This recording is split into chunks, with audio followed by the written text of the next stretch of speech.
Hi guys, ayan. So, sobrang init ngayon. So, ayan guys, itong aking mulberry, meron na namang bunga. Ayan o. So, mag-ano na siya, medyo nag-reddish na. So, ayan o. Ayan, ito pa sa baba. Mas marami. So, ayan. Pauwi kasi kami ng province. So, baka pagbalik namin,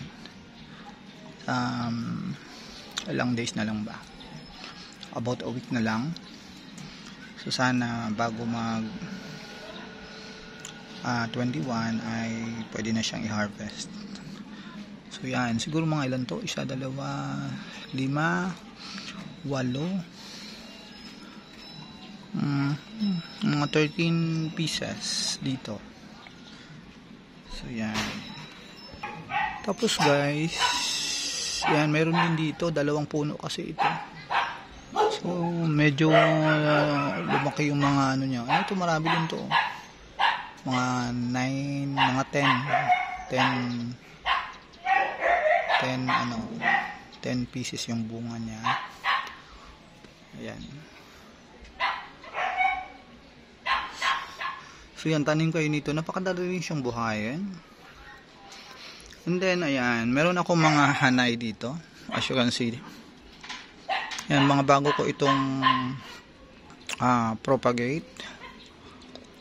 Yan, medyo maselan lang din sila kasi sobrang init ngayon. Yung iba, pag na-overdilig din, hindi rin maganda. So, ito siya. And then, meron akong Capriccium. Abangan nyo guys. So, I'm waiting for nito. Magkaroon siya ng suloy, pero siguro baka i-propagate ko ito pagbalik ko. Ang ganda niya. So sa ngayon, hindi ako nag-purchase ng aking aglaw kasi yun nga, pauwi. Kailangan mong alagaan sa sobrang init. Baka pagbalik mo na siya, pagbalik ko na siya, mamatay. Kailangan kasi 3 days ay siya, madiligan every 3 days. Ayan. So ayan, isa ito sa mga favorite kong aglaw. And then ito, ayan, ito ito, pwede karat. And ito naman ay ito, kalimutan ko yung aglaw nito. Paki-ID mo nga po. Ayan. Ayan. Tapos ito ay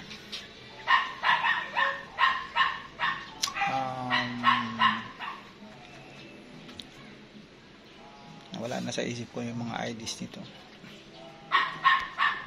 Lady, ano ba to? Lady nawala na. Ayan, so sobrang lalaki ng dahon niya, nagbumabagsak na siya. Ito, ayan, isa din ito sa favorite ko, yung boxer po ito. So sa ngayon namulaklak ito kaya medyo pumayad siya. Pero ayan, very healthy pa din. Diba? Napakalago. So isa guys, sa ginagamit ko itong abono ay yung ating molasses.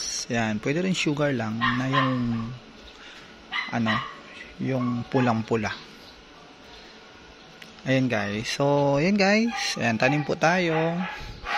So, maliban dun sa mga inalagaan kong aglaw, meron din akong mulberry. Yan lang guys.